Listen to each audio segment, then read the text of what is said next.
Star hospital సుఖీభవకు తిరిగి స్వాగతం.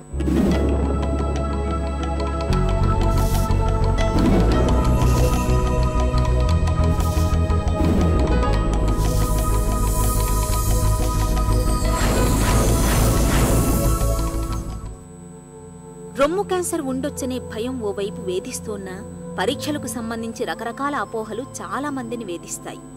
కానీ ఈ రోజుల్లో రొమ్ము క్యాన్సర్ ఉన్నా లేకపోయినా ఆ ప్రమాదాన్ని ముందే సూచించే స్క్రీనింగ్ విధానం ఉంది.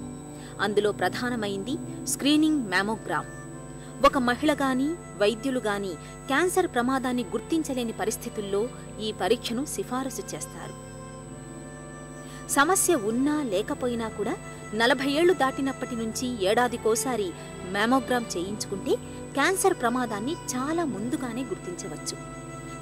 క్యాన్సర్ వచ్చి చికిత్స తీసుకుని రొమ్మును తొలగించని వారు ఏడాదికోసారి తప్పనిసరిగా సర్వైవలెన్స్ మ్యామోగ్రామ్ చేయించుకోవాలి. రొమ్ములో కణితి లేదా కొత్తగా చోటు చేసుకున్న మార్పును గుర్తించినప్పుడు అది క్యాన్సరా కాదా అని నిర్ధారించేందుకు డయాగ్నోస్టిక్ మ్యామోగ్రామ్ తోడ్పడుతుంది. డిజిటల్ మ్యామోగ్రామ్ రాకతో ఇప్పుడు క్యాన్సర్ ఆనవాళ్ళని చాలా వరకు తొలి దశలోనే స్పష్టంగా పసిగట్టగలిగేందుకు వీలవుతోంది.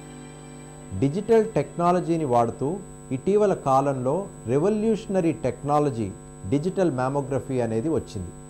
ఈ డిజిటల్ మ్యామోగ్రఫీ వల్ల అడ్వాంటేజెస్ ఏంటంటే, ఒకటి, మ్యామోగ్రఫీ చేస్తున్నప్పుడు నొప్పి చాలా తక్కువ ఉంటుంది.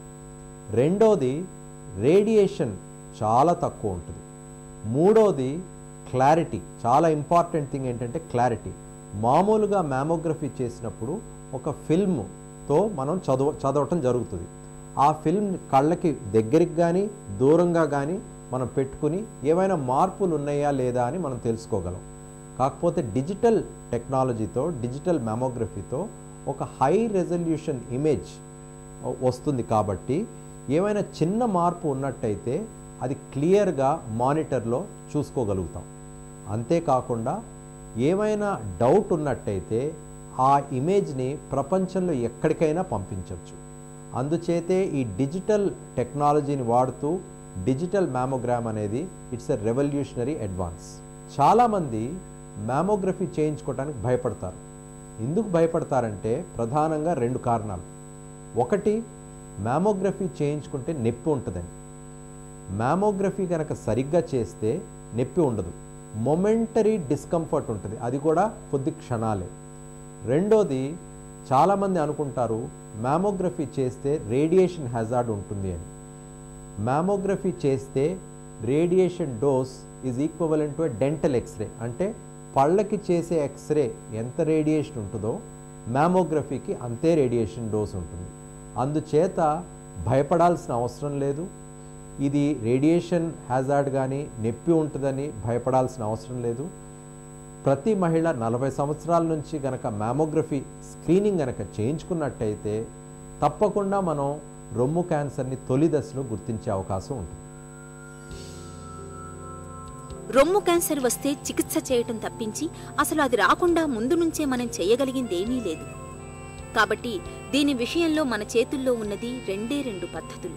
ఒకటి, ప్రతి మహిళ తన రొమ్ములపై తాను అవగాహన పెంచుకోవాలి. అవి నెల పొడవునా సాధారణంగా ఏ సమయంలో ఎలా అనిపిస్తాయో అవగాహన పెంచుకుని దానిలో ఎటువంటి తేడాగా కనిపించినా వెంటనే వైద్యుల దృష్టికి తీసుకువెళ్ళాలి. ప్రతి మహిళ స్వీయ పరీక్ష చేసుకోవడం అవసరం. అయితే గడ్డలు చేతికి తగిలేంత సైజుకు పెరిగిన తర్వాత గుర్తించడం కాదు, దాన్ని అంతకంటే చాలా చాలా ముందే గుర్తించాలి. అందుకని స్క్రీనింగ్ పరీక్షలకు ప్రాధాన్యమివ్వాలి. 40 ఏళ్లు దాటిన ప్రతి మహిళ ఏడాదికి ఒకసారి మ్యామోగ్రామ్ చేయించుకోవాలి. రొమ్ములో క్యాన్సర్ ఆనవాళ్లను సత్వరం గుర్తించటం, సమర్థంగా చికిత్స చేయటం ద్వారా మహిళల ఆయుర్దాయాన్ని కాపాడవచ్చు. అక్టోబర్ నెలను రొమ్ము క్యాన్సర్ అవగాహన మాసోత్సవంగా జరుపుకుంటున్న నేపథ్యంలో రొమ్ములపై అవగాహన, రొమ్ము క్యాన్సర్ను ముందుగానే పసిగట్టే విధానాల గురించిన ప్రత్యేక కథనాన్ని చూశాం కదా. తిరిగి రేపటి సుఖీభవలో కలుసుకుందాం. మీకేమైనా ఆరోగ్య సమస్యలు ఉంటే వెంటనే మాకు రాయండి. మా చిరునామా Sukhibhava, ETV 2, Ramoji film city, Hyderabad 501512 లేదా sukhibhava@etv.co.in కు ఈమెయిల్ కూడా చేయవచ్చు.